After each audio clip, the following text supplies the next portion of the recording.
Because since I'm a born Christian, I have total four questions to Brother Zakir Naik. The first question is, Brother, I've been listening to your videos, in YouTube, that you were talking about the Holy Spirit, and you specifically mentioned that Holy Spirit exists. So I just wanted to know, is Holy Spirit there in Islam according to Qur'an? And also there is a verse in Old Testament Bible that the Spirit of God is hovering over the waters. Spirit of God. So is Holy Spirit a separate from Allah? This is my question. Sisters asked two questions. Question number one is that there is Holy Spirit. What is the meaning and who is this Holy Spirit as per the Quran, as per Islam, as compared to Christianity? And the Bible does say that the Spirit of God hovers above the water. What does it mean? Is the Holy Spirit separate than God? Sister, I've asked two questions. If I answer these two questions, will you accept Islam? I have totally four questions. So okay, so you want me to answer the first two and then you'll ask the next two questions? No, yeah, absolutely. I'm 70%, I'm convinced, whatever knowledge that my brother shared with me, and I've been watching your videos, I'm 70% convinced. I'm being very honest and very transparent. So inshallah, if the four questions are answered, yes. If you're convinced 100% you'll accept Islam? Inshallah, I will accept Islam.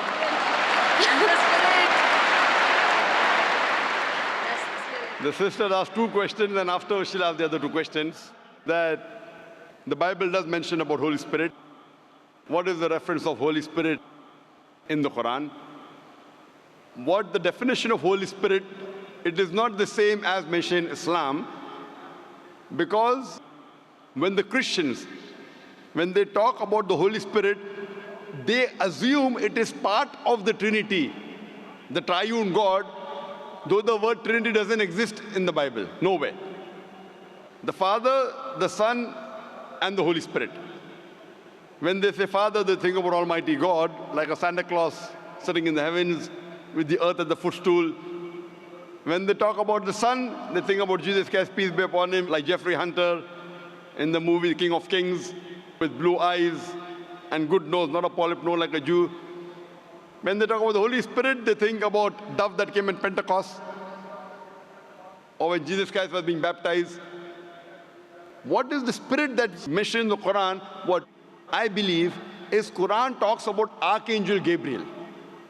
You are one of the angels sent by Allah subhanahu wa ta'ala, and one of his roles was to get the revelation to Muhammad sallallahu alaihi wasallam. And many other roles he has got. So we believe in the Archangel. So like that, if you say that there is a Spirit, we have no problem. But he's not part of the triune God. And both are separate. The angel, the Archangel Gabriel is separate than Allah subhanahu wa ta'ala. And the Spirit even mentioned in the Bible is separate than Allah subhanahu wa ta'ala. They aren't joined. This is the teaching of the church. Because the word Trinity doesn't exist anywhere in the Bible. But if you read the Quran, the Trinity is mentioned twice in the Quran. In Surah Nisa, chapter number 4, verse number 171, where it says, وَلَا تَقُولُوا ثَلَاثَةً. Don't say Trinity. إِنْتَوْ خَيْرٌ لَكُمْ. This says, stop, it's better for you. So Quran says, وَلَا تَقُولُوا ثَلَاثَةً. Don't say Trinity. And the same message is repeated in Surah Ma'idah, chapter number 5, verse number 73. It says, لَقَدْ كَفَّرَ الَّذِينَ قَالُوا. They are doing kufr, those who say that God is three in one. So the word Trinity appears in the Quran twice, and both the places it says it is wrong to use the word Trinity. And in the Quran, it is mentioned that don't say Trinity, but the word Trinity doesn't exist in the Bible. The closest verse to Trinity in the Bible is the first epistle of John, chapter number 5, verse number 7, which says, for there are three that bear record in heaven, the Father, the Son, and the Holy Spirit. And these three are one. So this verse, if you read the Revised Standard Version of the Bible, revised by Thaidu scholars of the highest eminence, Christian scholars, They say that this verse of first epistle of John, chapter number 5, verse number 7, is an interpolation, is a fabrication, is a concoction, and they've thrown this verse out of the Bible. So the verse in the Bible that was not talking directly about Trinity, but the closest to Trinity, is thrown out by the scholars of Christianity as a fabrication, as a concoction. So but naturally the Spirit and Almighty God, they're two different entities. They're not the same. And in the Quran it talks about Archangel Gabriel. He is the angel of Allah subhanahu wa ta'ala. Hope that answers the question, sister. Yes, brother. I would like to know your other two questions. Yeah, my third question is, which is related to Holy Spirit only. All the prophets, all the man of God, like Prophet Abraham, Prophet Isaac, and Prophet Moses, peace be upon them, all the prophets, they used to intercede with Allah. They used to interact with Allah. So to interact with Allah, because they are all the chosen ones, they must be gifted by some strength. It might be the grace of God. So it is a power. There is that some power so that they are able to interact with Allah. So what is that power? So what is my understanding? I mean, what was my understanding all these days was, with the help of Holy Spirit, all the prophets were interceding with Allah. Is that true? Sister asked the question that the messengers of Allah subhanahu wa ta'ala intercede with Almighty God. Then she said interaction with Almighty God. Sister, the English word intercede and interaction are two different things. So is your question intercede or interaction? Intercedes. Intercede means that someone intercedes on somebody else's behalf. Someone intercedes on somebody else's behalf. Now this you have to realize that when you speak to Allah subhanahu wa ta'ala, Allah subhanahu wa ta'ala does not need anyone to intercede. The Quran says in Surah Ghafir, chapter number 40, verse number 60, you ask me and I will answer your prayer. Allah subhanahu wa ta'ala does not require anyone to intercede with him. Why? And people give the example that, when you go in a court of law, when you're presenting your case to the judge, you hire lawyers. So like that, the messengers of God are our lawyers. This is okay and logical for a judge who is a human being, because the judge does not know who is the criminal, who is the robber. So the lawyer helps the judge to understand who is a criminal, who is a robber, who is not. But Allah subhanahu wa ta'ala has ilm-e-ghaib. He does not require anyone to prove to him who is good, who is bad. So it is wrong to say intercede. Yes, someone can pray. A messenger can pray for other human beings. And Allah says in the Quran that Allah subhanahu wa ta'ala does not require any intercession except who He wills on the Day of Judgment. So on the Day of Judgment, Allah says He will give permission to certain people to intercede. And there are hadith saying that this special favor will be given to Prophet Muhammad, peace be upon him. So what we know from the history of all the other scriptures, as well as the Quran, as well as the hadith, that the messengers of God, they interacted with Allah subhanahu wa ta'ala. They prayed for others. But if we use the prophet to intercede, that means if I pray that if I go through this prophet, following the commandments of prophet is good.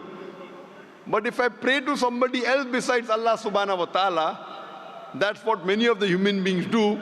They pray to human beings saying they are closer to Almighty God. So if we pray through Him, God will accept our prayer faster and better. This is wrong. We have to pray to Allah subhanahu wa ta'ala directly. These prophets of God, they are messengers. Yes, they have special powers. They have special powers. They can speak to Allah subhanahu wa ta'ala. And Allah subhanahu wa ta'ala chooses certain men amongst men, chooses certain men to communicate His message to the other human beings.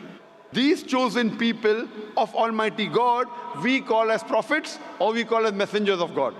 So Allah subhanahu wa ta'ala selects certain human beings in the world to communicate his message to the other human beings. These are called as messengers of God. So there is communication between the messenger and Allah subhanahu wa ta'ala. But that does not mean that human beings can use these messengers to intercede. That if they pray to these messengers, Almighty God will listen to us. This is the teaching of the church. That you believe in Jesus Christ, peace be upon him, and all your sins will be forgiven. This concept doesn't exist in Islam and doesn't exist even in true Christianity. It is the teaching of the church, sister. Hope that answers the question. Yeah, my final question is, in New Testament, in one book of Acts, Paul mentioned about tongues. What do you say about tongues in New Testament? I mean, according to Islam, is that it's totally eliminated, it's not there, or the gift of tongues existed at that time? Sister asked the question that Paul said about tongues. If you give me the reference, I'll be in a better position. There are many things mentioned in the Bible about tongues. There are many verses in the Qur'an which speaks about tongue. If you give me the reference what you're talking about, I'll be in a better position to reply to you. But generally, there are many statements in the Bible talking about tongues.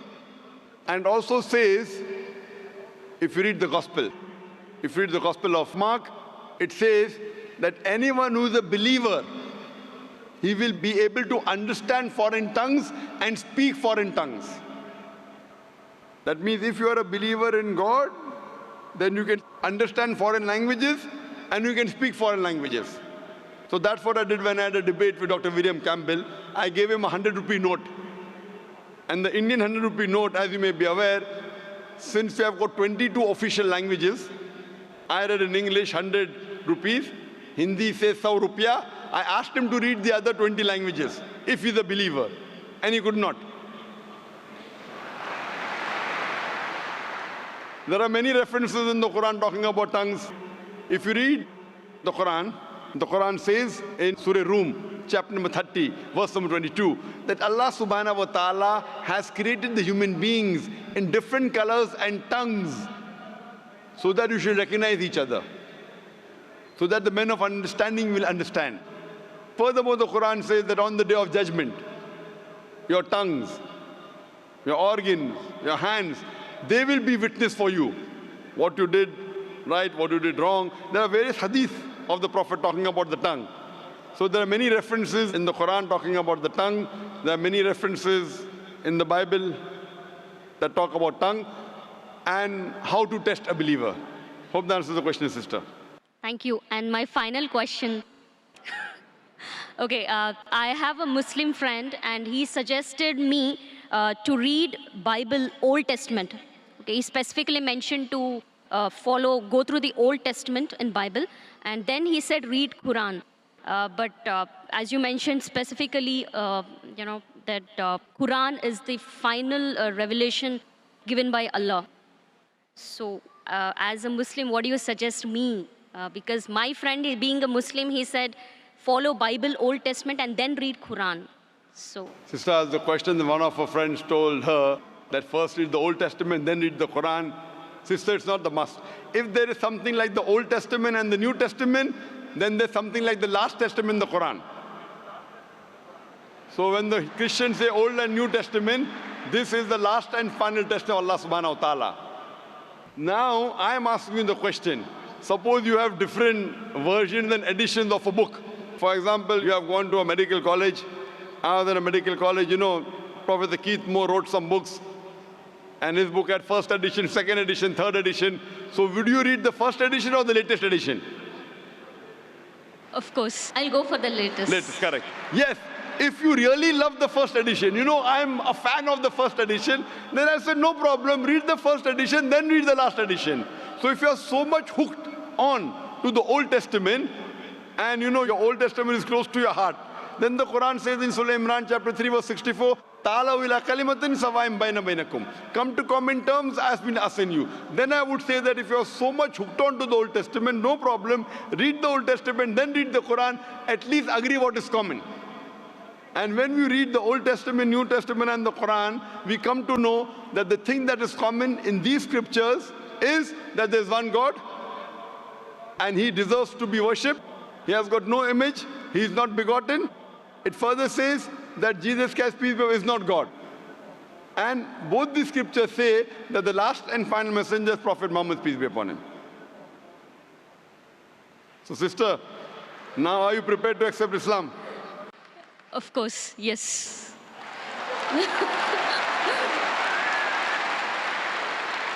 Sister, do you believe that there is one God? Yes, I believe there is only one God. Do you believe that Jesus is not God but is a messenger of God? Yes, I believe Jesus is a messenger. Do you believe Prophet Muhammad is the last and final messenger? Yes, I believe Prophet Muhammad is the last and the final messenger. Sister, is there anyone forcing you to accept Islam? Sorry? Is there anyone forcing you to accept Islam? No, nobody is forcing me. Are you accepting out of your free will? Yes. Because in Islam, to force anyone to accept Islam is haram. It's haram in the religion, and it's haram, it's prohibited in most of the countries, I believe even in Dubai. To force anyone to accept the religion is forbidden. So you're accepting out of free will, sister.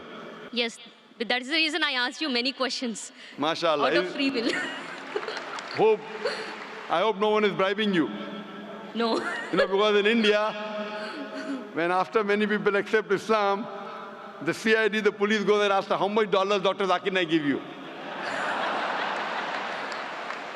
I tell them I have given them currency of the Akhirah. Currency of the Akhirah, and that's accepted. So inshallah, sister, I will say in Arabic and you can repeat it. Okay. Ashhadu Ashhadu Allah Allah ilaha ilaha illallah illallah wa ashhadu wa ashhadu anna anna Muhammadan Muhammadan abduhu abduhu wa rasuluhu. wa rasuluhu. I bear witness I bear witness that that there is no God there is no God but Allah, and I bear witness that that Prophet Muhammad Prophet Muhammad is the messenger is the messenger and servant of Allah. and servant of Allah. MashaAllah, sister, you're a Muslim. And may Allah subhanahu wa ta'ala accept your effort. And I pray to Allah subhanahu wa ta'ala that to guide you further and inshallah give you the best in this world as well as the akhirah and grant you a place in paradise, inshallah, sister. Thank you.